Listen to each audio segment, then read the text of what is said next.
Associate sponsor UltraTech cement. भिवंडीचे अपक्ष उमेदवार निलेश सांबरे आपल्यासोबत आहेत। सर, काय सांगाल, आज प्रहार संघटनेचे अध्यक्ष बच्चू कडू स्वतः या ठिकाणी आलेले आणि मोठ्या प्रमाणात सभा झालेली आहे, काय या विषयावरती?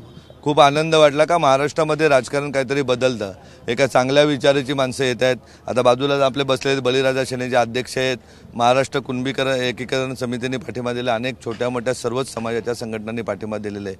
त्याचबरोबर बच्चू भाऊ सारखा लढाऊ कार्यकर्ता, लढाऊ आमदार आज आपल्याकडे आलेले, आम्हाला संबोधित केलं, कल्याणच्या नव्हे तर भिवंडी लोकसभेच्या मतदारांना संबोधित केलेलं आहे का चांगल्या माणसाच्या पाठीमागे उभं राहिलं पाहिजे। जे जिजाऊचं काम आहे, आरोग्य, शिक्षण, महिला सक्षमीकरण, रोजगार आणि शेतकरी विकास, त्या कामाबाबत बच्चू भाऊ बोलले। खूप आनंदाने वाटलं। एक बच्चू भाऊंची एंट्री झाली तरी बऱ्यापैकी 5-50 हजार मतं वाढली असं आम्हाला वाटतं। आम्हाला जे 6.5 लाख मिळणार होते ते आणखीन 50 हजार वाढले असेल। एकंदरीत 2 टर्मचे खासदार आहेत, त्यांच्या इकडनं आजही त्यांनी शक्ती प्रदर्शन केलेले आहेत आणि आपण पाहायला गेलं तर भिवंडीमध्ये देखील केजरीवाल सारख्यांची सभा तिकडे आयोजित केली जाते आणि दुसरीकडे आपण आहे शेतकऱ्यांचे प्रश्न घेऊन। कसं पाहता इतरांच्या सभेकडे? मला इतरांच्या सभेमध्ये माझं तेच म्हणणं असतं का मोदींची सभा इथे लावली, मोदींची गॅरंटी दिली जाते, मोदींपर्यंत कोण पोहोचू शकतो का आपण?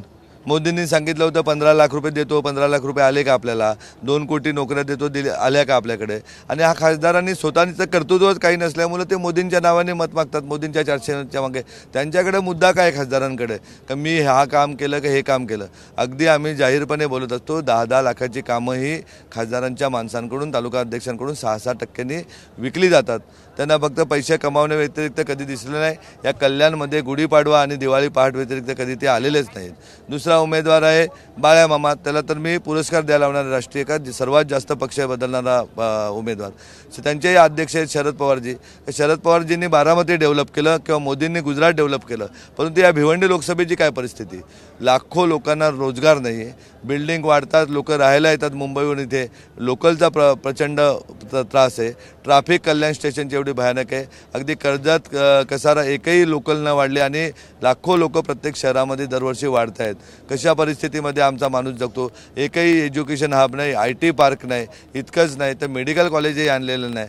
त्यामुळे विकास कसला केलेला आहे? स्मार्ट सिटीच्या नावाने सांगितलं भिवंडी स्मार्ट सिटी करतो, कल्याण स्मार्ट सिटी करतो, काय केलेलं आहे? मेट्रो न सुरू होता मेट्रोच्या नावाने लोकांना टॅक्स दर महिन्याला द्यावा लागतो। ही प्रचंड दुरावस्था आहे इथे।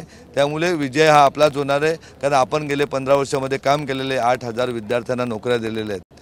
अगदी शेतकऱ्याची मुलगी डेप्युटी कलेक्टर बनवले, आईवडील नसलेल्यांचा मुलगा हा कलेक्टर बनवलेले, अशा प्रकारचे 8,000 पदावरती नोकरीला दिलेले आहेत। विविध प्रकारच्या हजारो विद्यार्थ्यांना शैक्षणिक मदत केलेली, हजारो विद्यार्थ्यांना आरोग्याची मदत केलेली आहे। आपल्याकडे दाखवायला आपलं हॉस्पिटल आहे, 8 CBSE स्कूल आहेत, 45 लायब्ररी आहेत, 31 पोलीस अकॅडमी आहेत। या दोन्ही पक्षाच्या अध्यक्षांकडे किंवा उमेदवारांनी या लोकसभा क्षेत्रात काय केले समाजासाठी? माझ्याकडे 1.5 लाख भगिनी आहेत की ज्यांना स्वतःच्या पायावर उभं केलं आहे। यांनी 5 भगिनी दाखवायच्या का त्यांना स्वतःच्या पायावर उभं केलं आहे? त्याच्यामुळे आमची बरोबरी त्यांच्याशी, त्यांच्याबरोबर मोदी आणि शरद पवार जे आहेत हे कायम राहू दे। आमच्याबरोबर मात्र या मतदारसंघातील मतदार राज्य आहे, त्याचबरोबर महाराष्ट्रातील विविध जिल्ह्यातून आलेले आमचे बांधव, आमच्या भगिनी आहेत। आणि आम्ही कुठल्याही पदावर नसताना एवढ्या मोठ्या संख्येने अगदी कोकणातून म्हणा, बीडपासनं, मराठवाड्यापासनं तर अगदी विदर्भापासनं, उत्तर महाराष्ट्रापासून हजारोच्या संख्येने बांधव स्वतः येऊन प्रचार करतात।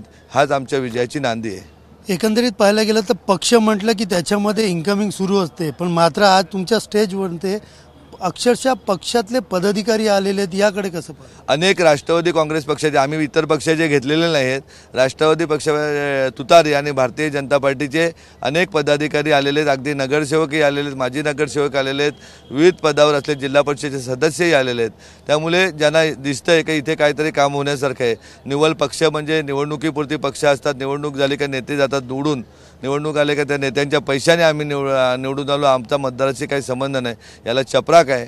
आज सामान्य माणूस जागा होतोय, महिला जाग्या होतात।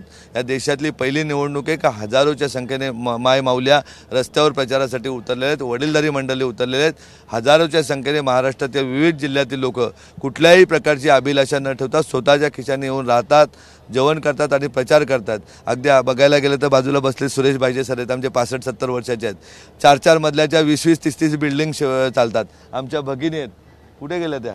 या भगिनी तर यावेळेस काय- या चैनीचं जीवन जगणाऱ्या इथे घाम पुसत दररोज उन्हातानामध्ये काम करतात, प्रचार करतात. हीच आमच्या विजयाची नांदी आहे. यावेळेला विजयाचा नेमकी नांदी तर तुम्ही पकडलेली आहेत. काय म्हणजे तुम्हाला अपेक्षा आहे, ज्या पद्धतीने मतदार तुमच्या बरोबर दिसतात ते आणि समोरचे जे दावे करतात, कसे त्यांचे दावे तुम्ही उडून लावणार? दावे केल्याने काम काय केले? कुठल्या पक्षाने हॉस्पिटल पाडलंय, कुठल्या पक्षाने मूलभूत गरजांसाठी शाळा काढलेल्या आहेत, मेडिकल कॉलेज काढले, किंवा उद्या गावोगावी मेडिकल कॅम्प घेतलेत, की एखाद्या सरकारी दवाखान्यात जाऊन बघितले, लोकल बघितले, किंवा महिला सक्षम करण्यासाठी काम केलंय. एकाने दाखवायचं.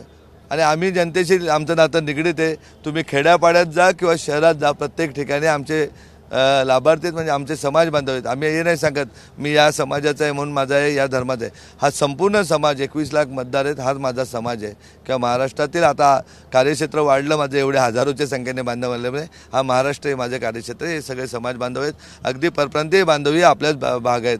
अशा प्रकारे काम केल्यामुळे आपल्याला विश्वास आहे का 4.25 लाख लाभार्थी आमच्या या मतदारसंघामध्ये आहेत. 4.25 लाख गुणिले 2 काय होऊ शकतं आपल्याला माहिती आहे. आणि प्रचारही आमच्या इतका कोणी केलेला नाही गटुकर. हे होते भिवंडी लोकसभेचे उमेदवार निलेश सांबरे आणि यांनी विश्वास व्यक्त केलेला की यावेळेस प्रचंड मतांनी जे आहे आम्ही निवडून येणार.